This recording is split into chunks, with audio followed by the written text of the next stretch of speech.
미국의 한 주일학교에서 있었던 일입니다. 교회 학교에서요. 초등학교 3학년으로 구성된 한 반이었는데요. 그 반에는 특별한 아이가 한 명 있었습니다. 지적 장애를 가지고 있는 아이예요. 이름은 필립이라고 합니다. 지적 장애를 가지고 있지만 늘 해맑은 웃음을 잃지 않는 그런 아이였습니다. 천진난만한 아이였어요. 특별히 성경 이야기를 좋아했습니다. 선생님이 성경 이야기 하다가 예수님 이야기가 나오면은 그 얼굴에 환한 웃음꽃이 피는 것입니다. 그날이 부활 주일이었습니다. 예배가 마치고요, 분방 공부하는 시간에 선생님께서 그 계란 모양의 플라스틱 박스를 아이들에게 하나씩 나눠줬습니다. 가운데 그 위에를 뒤로 이렇게 젖히면은 열리는 그런 계란 박스 모양의 플라스틱이었는데요. 그걸 나눠주면서 선생님에게 이렇게 그 아이들에게 이렇게 얘기하는 겁니다. 내가 너희들에게 15분을 주겠다.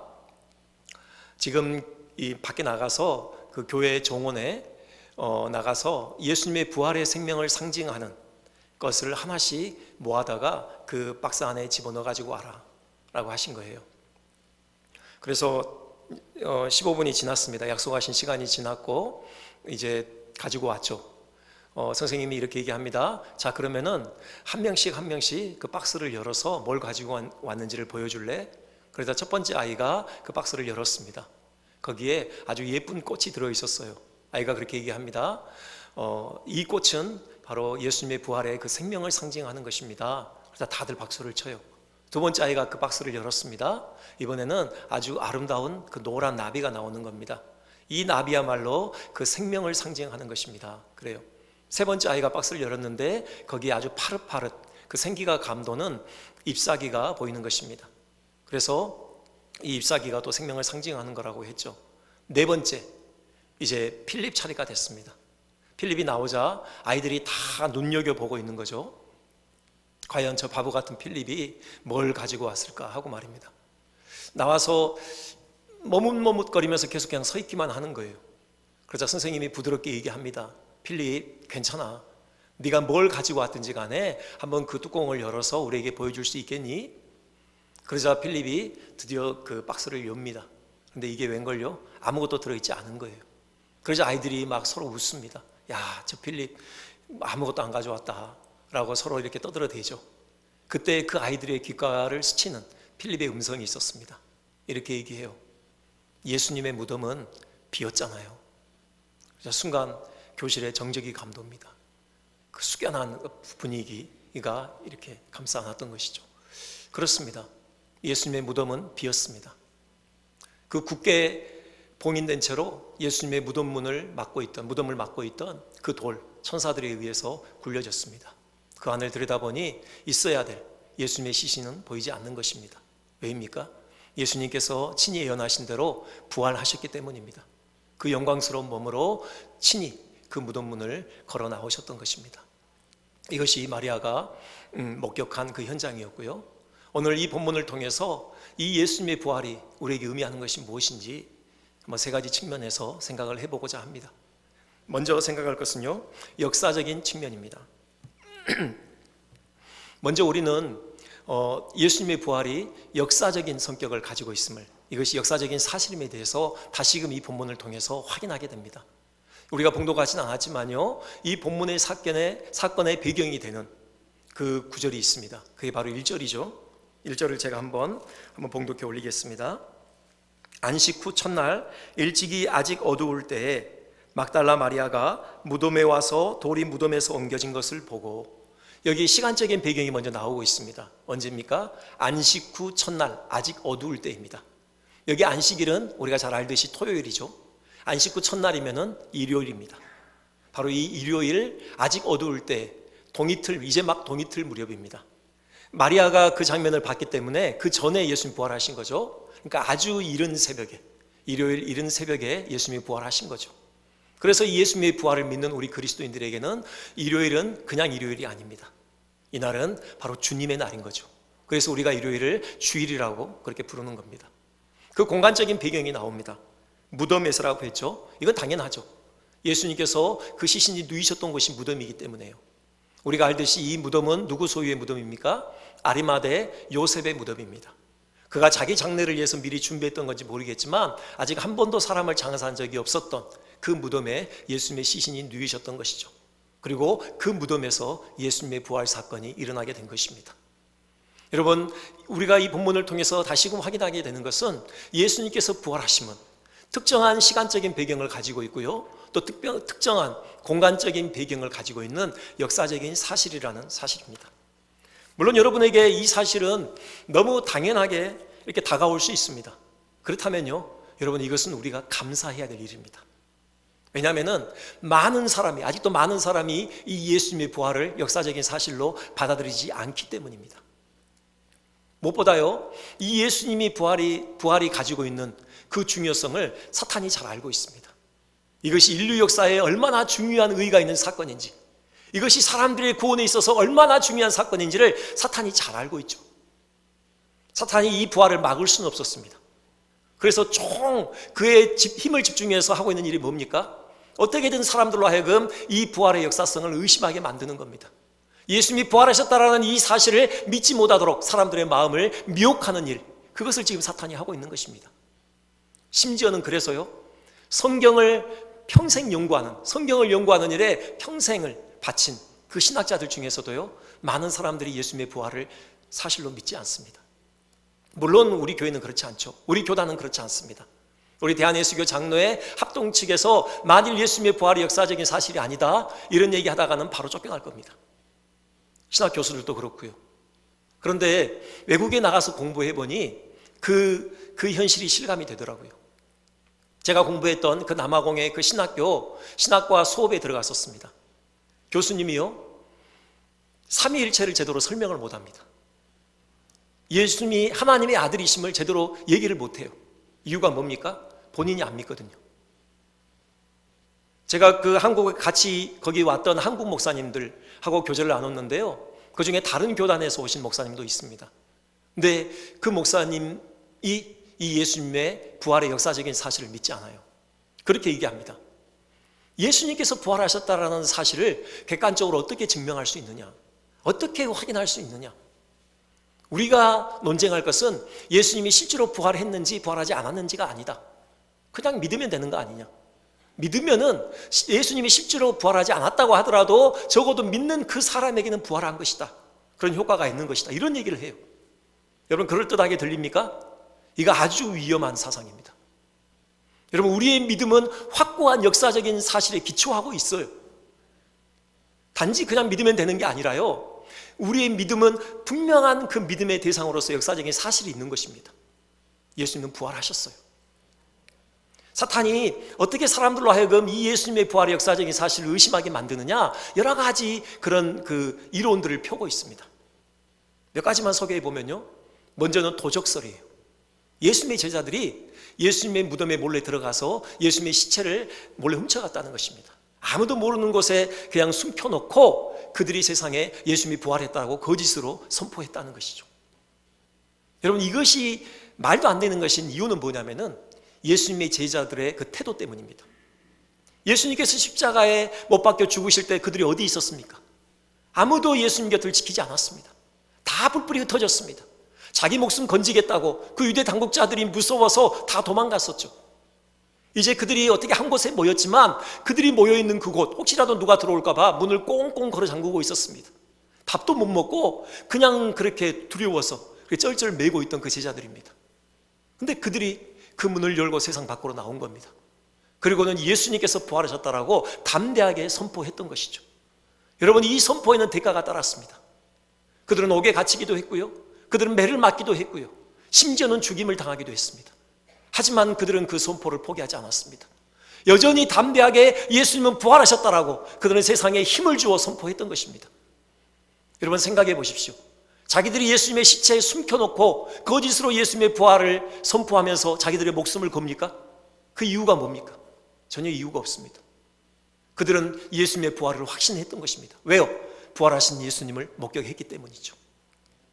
어떤 이론은 또 이런 이론을 펴니다. 어떤 사람들은요, 제자들이 예수님의 부활을, 그 부활하신 예수님을 목격한 것이 아니라 그냥 환상을 봤다, 그들은 예수님이 죽었기 때문에 그것 때문에 너무 큰 충격을 받았고 예수님을 잃어버린 것에 대한 그 슬픔에 그들은 압도되어졌다. 그래서 정신이 혼미해졌고 그만 그 사모하던 예수님을 그냥 환상으로 본 것이다. 그래 놓고는 부활했다고 착각한 것이다. 여러분, 이것도 말이 안 되는 것은요, 예수님의 부활을 목격한 사람이 한두 사람이 아닙니다. 막달라 마리아만 본 게 아니에요. 그와 함께 있었던 여인들도 봤습니다. 베드로도 봤습니다. 그 왕고했던요. 그리고 베드로를 위시해서 11 제자들이 또 본 것입니다. 그리고요, 바울 사도의 증언에 의하면은 500명이 함께 예수님의 부활을 목격했습니다. 부활하신 예수님을 목격했습니다. 여러분, 500명이나 되는 사람이 동시에 한 자리에서 허상으로 예수님을 본다는 것, 이건 말이 안 됩니다. 그럴 가능성은 단 1도 없는 것입니다. 한 가지 이론만 더 소개해 볼까요? 어떤 사람들은 또 이런 이론을 펴니다. 봐라, 예수님의 부활을 목격한 첫 증인이 여인이다.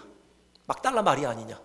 그렇기 때문에 우리는 그 증언을 우리는 효력이 있는 걸로 받을 수 없다. 그것은 거짓이다.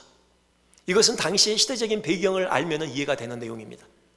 당시의 여자들은 증인으로서의 어떤 그런 공신력이 없는 대상이었습니다. 요즘에는 상상할 수 없지만 그 당시에는 여자가 사람인 것 같으면서도 사람이 아닌 이런 시대였습니다. 법정에서 여인의 증언은 아무런 효력이 없어요. 아무리 옳은 말을 해도 그들은 듣지 않기로 작심했던 어떤 그런 시대입니다. 심지어 어떤 랍비는요, 죄송합니다, 이런 표현을 해서요, 이런 속담을 얘기합니다. 율법의 말씀을 여자에게 전하느니 차라리 불사르라. 또 이런, 정말 죄송한데요, 아들을 낳은 자는 복이 있고 딸을 낳은 자는 화가 있도다. 이런 속담이 있을 정도였습니다.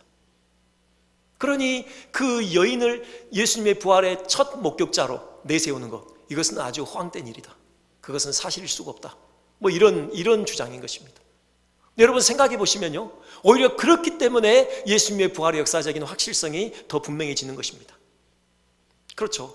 만약에 복음서 저자들이 예수님의 부활을 인위적으로 거짓으로 꾸며서 만약 내세우고자 했다, 그러면요, 여인들을 내세울 리가 없습니다. 여인들을 부활의 그 목격의 첫 증인으로 내세울 리가 없다고요. 오히려 베드로나 요한이나 다른 공신력 있는 그 제자들을 전면에 내세웠을 것입니다. 하지만 누구 하나 할 것 없이 복음서 저자들은 다 예수님의 부활을 목격한 첫 증인으로 바로 마리아나 또 그 여인들을 들고 있는 것입니다. 이것이 의미하는 바가 뭡니까?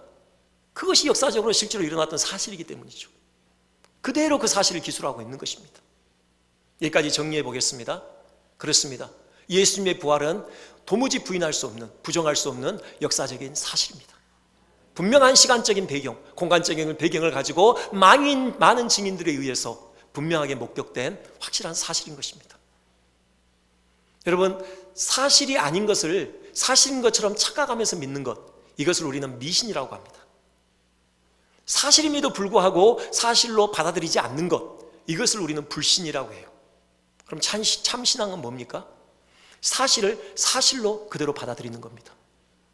그런 의미에서 예수님의 부활을 믿는 부활신앙, 이것은 참신앙인 것입니다. 이번 부활주일 우리가 다시금 예수 그리스도의 부활의 그 역사적인 사실성을 한 번 더 확고히 짚고 넘어갔으면 좋겠습니다. 두 번째입니다. 두 번째, 예수님의 부활이 함의하고 있는 인격적인 측면이 있습니다. 마리아가 부활하신 예수님을 만나죠. 그런데 처음부터 그 부활하신 예수님을 알아본 것은 아닙니다. 그렇죠? 여기 15절에 보면은, 14절에 보면요, 이 말을 하고 뒤로 돌이켜 예수께서 서 계신 것을 보았으나 예수이신 줄을 알지 못하더라 그랬습니다. 뭘로 알았냐? 15절을 보니까 동산지기인 줄로 알았어요.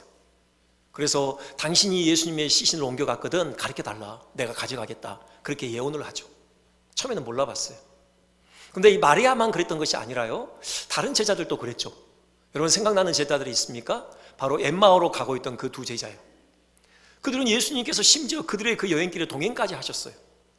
한 예루살렘에서 엠마오까지가 10km가 넘는다고 해요. 그 많은 시간 동안 같이 동행하면서 예수님께서 성경을 풀어서 가르치셨거든요. 그런데도 예수님이신 줄 알아보지 못했다라고 그래요. 이유가 뭘까? 아마 그것 때문인 것 같아요. 예수님께서 부활체를 입으셨잖아요. 물론 인격으로서는 동일합니다. 죽으시기 전과 지금 부활하신 이유가 동일합니다. 하지만 몸은 달라졌죠. 이젠 더 이상 죽지 않을, 썩지 않을 그런 그 영광스러운 부활체를 입으셨던 것이죠. 그렇기 때문에 뭔가 달라 보였을 거라는 것, 우리가 충분히 상상이 가능합니다. 그리고 또 마리아는 예수님께서 부활하셨으리라고는 도무지 상상할 수가 없었던 것이죠. 그때까지는. 그렇기 때문에 예수님인지 몰라봤던 것입니다. 심지어 예수님께서 물으시잖아요. 여인아 어찌하여 울고 누구를 찾느냐. 그 음성도 못 알아들었어요. 그런데 언제 그분이 예수님인 것을 알게 됩니까? 예수님이 마리아를 부르실 때요. 마리아야 부르시거든요. 도무지 잊을 수 없는 그 음성이죠. 그 사랑스러운, 그 부드러운, 자기 이름을 부르는 그 예수님의 그 음성을 어찌 잊을 수 있겠습니까? 지금 그 음성이 마리아의 귓가에 스쳐 지나가는 것입니다. 그때 마리아는 알았어요. 이분이 예수님이라는 것을요. 그래서 몸을 예수님께로 향하고 라보니 하고 그렇게 외쳤던 것이죠. 라보니는 랍비, 보통 랍비라고 부르죠, 선생님을. 그 랍비에 대한 훨씬 더 존경과 사랑이 담겨있는 그런 호칭입니다. 라보니요 라고 불렀어요. 마치 그 우리의 양이 있을 때 목자들이 자기의 양을 그 이름을 부를 때 그 사랑스러운 목자의 음성을 듣고 그 목자를 따라가는 그 양과 같은 지금 그런 모습이 여기에 펼쳐지고 있는 것입니다. 여러분, 인격적으로 마리아는 예수님을 다시 만난 것입니다. 그리고 우리에게도 이런 만남이 필요한 것입니다. 예수님의 부활을 역사적인 사실로 확인하는 것, 확신하는 것, 이런 객관적인 어떤 믿음 중요합니다. 하지만 거기서 더 나아가서 지금도 살아 역사하시는 부활하신 예수님, 그분과의 인격적인 만남, 그분과의 인격적인 교통을 나누는 것, 이것은 더더욱 중요한 일입니다. 그분이 우리의 음성을, 우리의 이름을 부르시는 그 음성을 듣고 우리가 그 주님께 인격으로 반응하는 이 사랑의 교통, 이것이 우리 가운데 있어야 한다는 것입니다.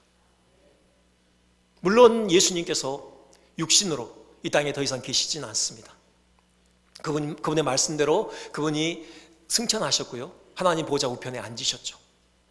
그래서 우리가 더 이상 육안으로 우리 예수님을 배울 수 있는 그런 기회는 이 땅에서 쉽게 오지 않습니다. 스데반 같은 경우는 봤죠. 그가 순교하기 전에 하늘의 문이 열리고 바로 하나님 보좌 우편에 서신 예수님을 배웠습니다.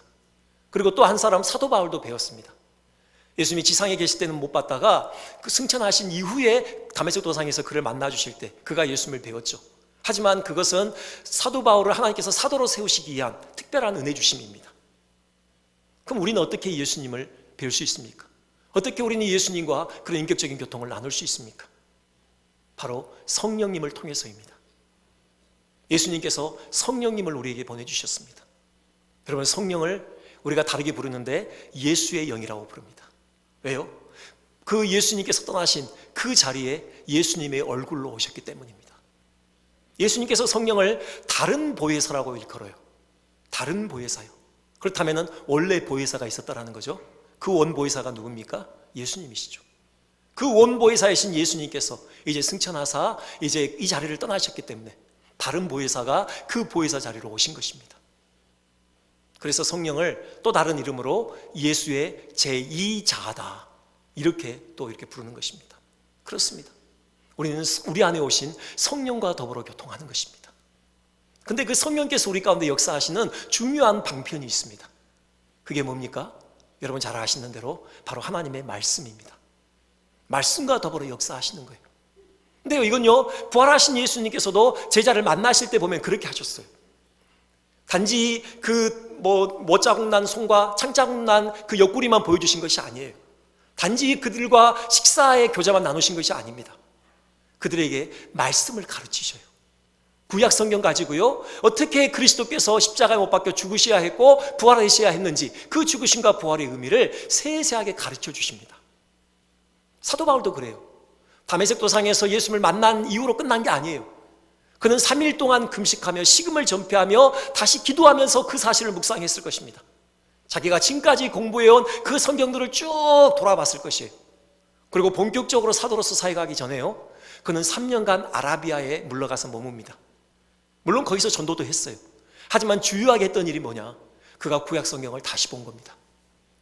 구약 성경을 예수 그리스도를 중심으로 다시 해석하기 시작한 거예요. 그 기간이 3년이 걸렸습니다. 그렇습니다. 부활하신 예수님과의 인격적인 교통, 이것은 말씀과 더불어 역사하시는 그 성령님의 역사를 통해서 예수 그리스도의 죽으심과 부활의 의미를 더 깊이 깨달아가는 것입니다. 여러분, 이러할 때 우리 삶에 엄청난 변화가 있게 됩니다. 마리아의 삶의 변화를 보십시오. 마리아가 이 부활하신 예수님 만나기 전까지 뭐하고 있었습니까? 울고 있었습니다. 이 울고 있었다, 이것이 3번이나 강조되고 있어요. 여러분 11절 보세요. 마리아는 무덤 밖에 서서 울고 있더니, 그렇게 되어 있습니다. 그리고 13절 보십시오. 천사들이 이르되 여자여 어찌하여 우느냐. 또 15절 보십시오. 예수께서 이르시되 여자여 어찌하여 울며. 슬픈 인생이었습니다. 괴로운 인생이었어요. 그런 마리아를 예수님께서 만나주실 때 변화가 있었어요. 이 울음의 의미가 뭘까요? 마리아가 왜 울어야 했을까요? 당연히 예수님과의 사별 때문이었겠죠. 그 예수님을 잃어버린 그 슬픔이 컸을 것입니다. 특별히 그 시신까지 이제 잃어버렸을 때 그 슬픔이 가중됐겠죠. 어떻게 보면 예수님께 대한 배신도 있었을 거예요. 예수님께서 나 자신의 삶, 그리고 뭔가 우리 민족을 위해서 뭔가를 해주실 거로 기대를 했죠. 근데 허망한 게 그냥 죽어버리신 거예요. 거기에 대한 배신감도 있었을 것입니다. 또 하나는요, 두려움이 있었을 겁니다. 그는 예수님 만나기 전에 그는 7 귀신에 의해서 시달리던 여인이었습니다. 7 귀신에게 붙잡혀가지고 정말 처참한 그런 인생을 살던 그런 여인이었어요. 예수님께서 그를 고쳐주셨죠. 근데 이제는 그 예수님께서 더 이상 그 곁에 없는 겁니다. 이제는 다시 그 귀신들의 공격에 무방비로 노출된 상태가 된 거예요. 다시 귀신들에 의해서 그렇게 처참한 인생으로 전락할 수도 있다, 그런 두려움이 마리아에게 있었을 것입니다. 이런 사별의 슬픔, 그런 배신감, 허탈함, 그리고 두려움, 이것이 바로 마리아의 이 울음의 의미겠죠. 예수님께서 그를 다시 만나주셨을 때, 미리암 하고 그를 불러주셨을 때 그 울음이 마리아 인생에서 사라지는 겁니다. 그 마리아의 그 심령에 짙게 드리워진 그런 모든 슬픔과 두려움들이 일거에 제거되는 것이죠. 우리도 마찬가지입니다. 우리가 부활하신 예수님과 인격적인 교통을 나눌 때 우리의 삶은 계속해서 새로워지는 것입니다. 어떤 은혜가 있습니까? 죄사함의 은혜를 깊이 경험합니다. 죄로부터 자유케 됐다는 이 사실이 주는 그 행복이 우리 가운데 밀려오는 것입니다. 예수님이 부활이 확증하는 게 뭡니까? 그것은 예수님이 당신의 죄 때문에 죽은 게 아니라 우리의 죄를 대신해서 죽으신 대속 죽음이라는 것을 확증하는 것입니다. 그분이 하나님의 아들로서 죽으셨다는 것을 확증하는 것입니다. 하나님의 아들이 죽으신 겁니다. 그것은 곧 영원한 죽음이죠. 우리의 죄로 말미암아 우리가 치렀어야 될 그 형벌, 그 영원한 죽음을 예수님께서 대신 죽어주셨다는 것입니다. 우리는 죄로부터 완전히 자유케 됐습니다. 우리의 모든 죄가 다 씻어졌습니다. 하나님 보실 때 한 번도 우리가 범죄한 적이 없는 것처럼 우리를 이렇게 깨끗한 백성으로 우리를 여겨주시는 것입니다. 여러분, 부활하신 예수님과의 교통을 통해서 우리는 이 죄사함의 감격, 이 은혜가 우리의 심령을 사로잡는 것을 우리는 경험하는 것입니다. 이것이 주는 특권이 뭡니까? 여러분 17절을 보시겠습니까? 17절, 예수님이 하나님을 어떻게 지칭하시는지를 보십시오. 뒷부분입니다. 가서 이르되 내가 내 아버지 곧 너희 아버지, 내 하나님 곧 너희 하나님, 이렇게 부릅니다. 우리가 죄사함의 이 은혜를 통하여서 얻은 특권은 우리가 당당히 하나님의 자녀가 됐다는 겁니다. 예수님과 함께 하나님을 아버지라고 부르는 그런 존귀한 신분을 얻게 된 것입니다. 물론 예수님께서 성부 하나님과 누리시는 그 친밀한 관계까지는 우리가 감히 범접할 수 없습니다. 분명히 구분이 있어요. 그래서 예수님이 우리 아버지라고 하시지 않고 나의 아버지 곧 너희 아버지라고 하신 거죠. 구분을 두신 건 맞아요. 하지만 우리는 당당히 하나님의 자녀가 됐습니다. 하나님을 아버지로 모시게 됐다고요. 예수님의 부활이 우리에게 안겨준 중요한 선물은 하나님을 우리 아버지로 주셨다는 것입니다. 그렇기 때문에 예수님은 우리의 형제가 된 것입니다. 여러분 보십시오. 제자들을 예수님이 어떻게 지칭하시는지요. 너는 내 형제들에게 가서 그랬습니다. 예수님께서 제자들을 형제라고 부르셔요. 예수님께서 우리의 맏형님이 되신 것입니다. 같은 아버지를 모신 형제가 된 거예요. 하나님을 아버지로, 예수님을 맏형님으로 모신 우리들의 삶은 복되지 않을 수가 없는 것이죠. 여러분, 어떤 드라마 대사 보니까 이런 대사 있더라고요. 그때 왕이 연산군이었는데요, 그 이복 동생이 그 진성대군에게 그렇게 묻습니다. 너 왜 그렇게 당당하냐? 너 뭐가 있기에 그렇게 당당하냐? 그때 그렇게 대답하더라고. 연산군에게 진성대군이요, 제 가장 든든한 뒷배는 형님이십니다. 이 나라 임금님이신 형님이 절 사랑해 주시고 어여삐 여겨주셔서 제가 이렇게 당당할 수 있는 겁니다. 여러분, 그 동네 아이들도요, 서로 싸울 때 뒷배가 누구냐에 따라서 승패가 좌우됩니다. 여러분, 그 동네에서 제일 센 그 사람이 내 형인 경우, 여러분, 아무도 나를 못 건드는 겁니다. 당당하죠. 두려울 게 없는 거예요. 예수님 우리 맏 형님이세요. 물론 그분이 하나님으로서 하늘과 땅의 모든 권세를 가지신 그런 만왕의 왕이셨습니다. 하지만 우리와 똑같은 인성을 입으신 채로 그분이 부활하셔서 하늘과 땅의 모든 권세가 그분께 주어졌습니다. 그분이 만왕의 왕이 되셨어요. 우리의 맏 형님으로서 그분이 만왕의 왕이 되신 겁니다. 그분이 우리의 형님이세요. 그분이 우리의 뒷배가 되시는 겁니다. 우리가 세상에 두려울 게 뭐가 있습니까? 그래서 사도 바울은 로마서 8장 35절부터 이렇게 선포하고 있습니다. 누가 우리를 그리스도의 사랑에서 끊으리요? 환난이나 곤고나 박해나 기근이나 적신이나 위험이나 칼이랴. 그러나 이 모든 일에 우리를 사랑하신 이로 말미암아 우리가 넉넉히 이기느니라. 그렇습니다. 죽음도 우리에게는 더 이상 족수가 되지 못합니다. 우리는 죽음을 두려워하지 않습니다. 왜입니까? 예수님이 부활로 죽음의 세력을 멸절시키셨기 때문입니다. 예수님이 부활하셨다는 것은 죽음의 세력이 그분 앞에 무릎을 꿇었다는 것입니다. 그 부활의 생명을 형제들인 우리에게 나눠주셨습니다.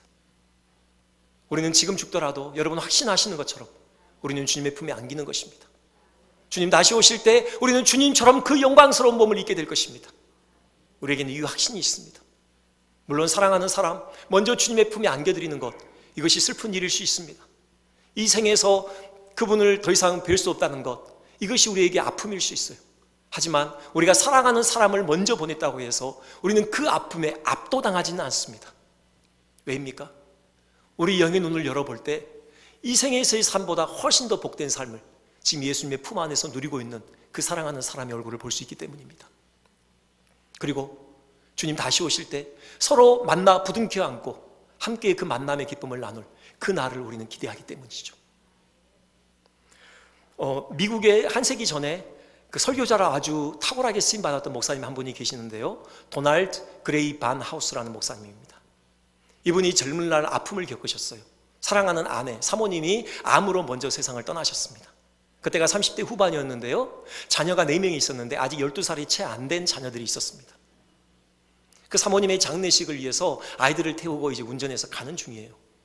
이 도널드 목사님이 그 엄마를 잃은 그 아이들에게 뭔가 위로의 말을 전해주고 싶은데 도무지 입이 떨어지지 않는 겁니다. 그러던 차에 뒤에서 큰 트럭이 쌩 하면서 그 목사님 차 옆을 지나갑니다. 근데 그 순간 그 트럭에 의해서 큰 그림자가 이 목사님 차를 덮었어요. 그러면서 지나갔어요. 그때 도널드 목사님이 아이들에게 이렇게 묻습니다. 얘들아, 너희들이 저 트럭과 또 저 트럭에 의해서 생겨난 이 그림자 중에 반드시 치여야만 한다면 너희들은 어떤 것을 선택할 것이니? 그래서 아이들이 뭐라고 대답해요? 아빠, 당연하죠. 저 트럭에 치이면 죽잖아요. 그냥 그림자가 싹 지나가는 게 더 좋죠. 그렇게 얘기합니다. 그러자 도널드 목사님이 바로 그거야. 지금 엄마에게 당한 일이 바로 그거야. 2000년 전에 예수님께서 죽음이라는 트럭에 치여서 우리 대신 죽어주셨어. 우리가 잠깐 세상을 떠나지만, 하지만 이것은 우리가 트럭에 치여 죽는 게 아니라 단지 트럭의 그림자가 잠깐 우리를 덮고 지나가는 거야. 엄마는 잠깐 너희 곁을 떠나 계시는 거야. 이렇게 위로를 했다는 것입니다. 그렇습니다. 우리는 부활에 관한 역사적인 신앙에 머물러서는 안 됩니다. 부활의 주님과의 인격적인 교통, 만남이 있어야 됩니다. 그러할 때 제사함의 은혜, 그 다음에 주님께서 우리의 하나님이시고 형님 되심으로 인한 그 담대함, 그리고 죽음으로부터 자유케 되는 이 은혜를 누리게 되는 것입니다. 마지막 세 번째 한번 생각해 보겠습니다. 세 번째는 선교적인 측면입니다. 예수님께서 마리아에게 할 일을 주셔요. 17절이죠. 예수께서 이르시되 나를 붙들지 말라. 내가 아직 아버지께로 올라가지 아니하였노라. 너는 내 형제들에게 가서 이르되. 이렇게 되어 있습니다. 뭡니까? 이 부활의 소식을 제자들에게 전하라는 것입니다. 마리아가 예수님을 만나기 전에 그랬듯 지금 제자들도 상심과 낙담과 좌절 가운데 괴로워하고 있습니다. 어서 그 제자들에게 이 기쁨의 소식을 빨리 알려주라는 것입니다. 이런 사명을 부여하시는 것입니다. 근데 여기서요, 한 가지 짚고 넘어갈 게 있는데, 지금 예수님께서 그렇게 말씀하시죠. 나를 붙들지 말라. 그러니까는 마리아가 지금 예수님의 음성을 듣고 예수님이 오신 것을 알고 너무 반갑고 기쁜 나머지 예수님을 붙들려고 했던 거죠. 근데 예수님께서 뒤로 물러나시면서 나를 붙들지 말라 그러셔요. 어떻게 보면 약간 좀 매몰차 보이잖아요. 이게 뭘까? 그래서 학자들이 이것이 도대체 무슨 의미일까 많은 해석들을 했습니다. 근데 한 가지 타당한 해석, 선교적인 측면으로 풀어볼 수 있어요. 여기 붙들지 말라라는 것은요, 원어에 보면은 매달리지 마라 그런 의미입니다. 매달리지 말라 그런 의미예요. 마리아야, 지금 나한테 매어 달리지 마 그랬거든요. 왜 그러셨을까? 그 다음에 뭐라고 하시냐면은 너는 내 형제들에게 가서 그랬는데요, 여기에 생략된 단어가 있습니다. 원어에 있는 그게 뭐냐면 접속사인데요, 대신에 라는 게 생략됐어요. 그러니까 무슨 말입니까? 마리아야, 나에게 매어 달리지 마. 지금 대신에 내 형제들에게 가. 그런 말씀인 거예요. 여러분, 마리아의 심령을 한번 좀 우리가 헤아려 볼까요? 예수님을 잃어버렸다고 생각되는 그 순간들, 얼마나 고통스러운 순간들이었습니까? 이제 다시 예수님을 찾은 거예요. 그 예수님을 도무지 놓고 싶지 않았겠죠. 꽉 붙들고 있고 싶었을 것입니다. 늘 그 예수님의 임재 앞에 그분께 매달려서 그분이 주시는 그 위로의 음성을 늘 듣고 싶었던 것이겠죠. 물론 이건 중요합니다. 우리가 예수님과 인격적인 교통을 나눠야죠. 그분이 주시는 그 사랑과 그 복됨, 우리가 그것을 충만하게 누려야죠. 하지만 거기서 멈추지 말라는 것입니다. 내게 매어 달리고만 있지 마라. 대신에 세상으로 나가서 나를 증거해 라는 그런 요청인 것입니다. 우리가 예수님의 임재 앞에서 그분이 주시는 그 부활의 기쁨만을 누리고 있다면 그건 뭔가 부족한 것입니다. 우리가 그 은혜를 누렸다면 이제는 우리가 그 은혜를 가지고 세상에 나가야 된다는 것입니다. 이 은혜가 필요한 사람들에게 이 은혜의 소식을 전해야 된다는 것이죠. 이 예수 그리스도의 죽으심과 이 부활의 소식을 사람들에게 알리는 일을 주님은 우리에게 맡겨주신 것입니다. 여러분, 마리아가 다른 제자들보다 더 똑똑했습니까? 언변이 뛰어났습니까? 그가 무슨 학식이 더 깊었습니까? 아닙니다. 그가 이 사명을 맡은 것은요, 예수님을 먼저 만났기 때문이에요. 예수님께 먼저 말씀을 들었기 때문입니다. 그걸 우리가 어떻게 확인할 수 있습니까? 18절이죠. 18절 한번 보실까요? 막달라 마리아가 순종하죠. 가서 제자들에게 내가 주를 보았다 하고 또 주께서 자기에게 이렇게 말씀하셨다 이러니라. 여러분, 다른 거 전한 거 아니에요. 무슨 심오한 철학적인 얘기를 한 거 아니에요. 내가 주를 보았다. 또 주님께서 내게 이런 말씀을 하셨다. 그가 본 대로, 그가 들은 대로 그냥 전한 것뿐이에요. 여러분, 이것이 전도자의 자격입니다. 무슨 탁월한 지혜가 있어서, 무슨 속된 말로 가방끈이 길어서 아닙니다. 먼저 부활의 주님을 만난 사람, 먼저 그 부활의 주님으로부터 오는 그 부활의 능력을 경험한 사람, 그 사람이면 누구나 다 전도자의 자격이 있는 것입니다. 내가 본 것을, 내가 느낀 것을, 내가 깨달은 것을, 내가 들은 것을 그대로 전하는 것이죠. 그 비교 종교학, 그러니까 다른 종교를 오랫동안 연구하신 한 신학교 교수님이 내리신 결론이 이겁니다. 기독교와 다른 종교와의 중요한 차이가 있다. 그게 뭐냐? 기독교에는 사건이 있다는 것입니다. 사건, 이벤트가 있다는 거예요. 다른 종교에는 그런 사건이 없어요. 그럼 뭐만 있느냐? 가르침만 있다는 거예요. 한번 예를 들어볼까요? 여러분, 불교 하면은 많은 사람들이 여러분 생각나시나요? 저는 얼른 생각나는 게 원효 대사였습니다. 그리고 원효 대사의 그 가르침 하면 일체유심주 아닙니까? 모든 것은 다 마음이 만든다고요? 여러분, 이 깨달음이 어디서 왔습니까? 잠깐만 저 불교 얘기할게요, 여러분. 당나라가 불교의 원산지라고 해서 그가 불교를 더 깊이 배우기 위해서 당나라로 가던 중이잖아요. 그때 그가 그 어느 동산에서 이렇게 잠깐 운막을 만나고 거기서 잠깐 하룻밤을 묵습니다. 잠이 들었는데요, 자다가 너무 목이 말라서 깼잖아요. 어디 물이 없나 살펴보다가 바로 옆에 바가지가 있었어요. 그 안에 물이 들어있었습니다. 그래서 막 벌컥벌컥 들이마셨죠. 너무나도 꿀꿀맛처럼 달콤하고 시원한 물맛이었습니다. 다시 잠이 들었어요. 다음날 아침 깨보니 이게 웬일입니까? 운막인 줄 알았는데 누군가가 파놓은 무덤이었잖아요. 그리고 옆에 그 바가지에 들었던 물이요, 해골에 들어있었던 썩은 물이었잖아요. 막 토하고 난리가 아니었죠. 그러면서 그가 그 깨달음을 얻은 게 그게 바로 일체유심주 아닙니까? 아, 세상 모든 만사는 마음먹기에 달려있구나. 세상은 다 허상이고 그 세상을 바라보는 내 마음이 모든 것을 만들어내는구나. 이런 깨달음을 얻잖아요. 여러분 벌써 감동 먹으셨습니까? 여러분 불교에도 이런 가르침이 있습니다. 네. 근데 여러분 이 마음을 다스리는 것, 이 불교에서 얘기하는 것과요, 우리 기독교에서 이 성경에서 마음 지킴을 얘기하는 것, 이것은 천양지차예요. 차원이 달라요. 뭐가 다릅니까? 우리는 우리의 힘으로 구원을 얻는 게 아니라고요. 우리가 수양을 통해서 우리가 어떤 그런 경지에 이르러서 우리가 구원을 획득한다, 이거 아니에요. 우리에게는 사건이 있는 겁니다.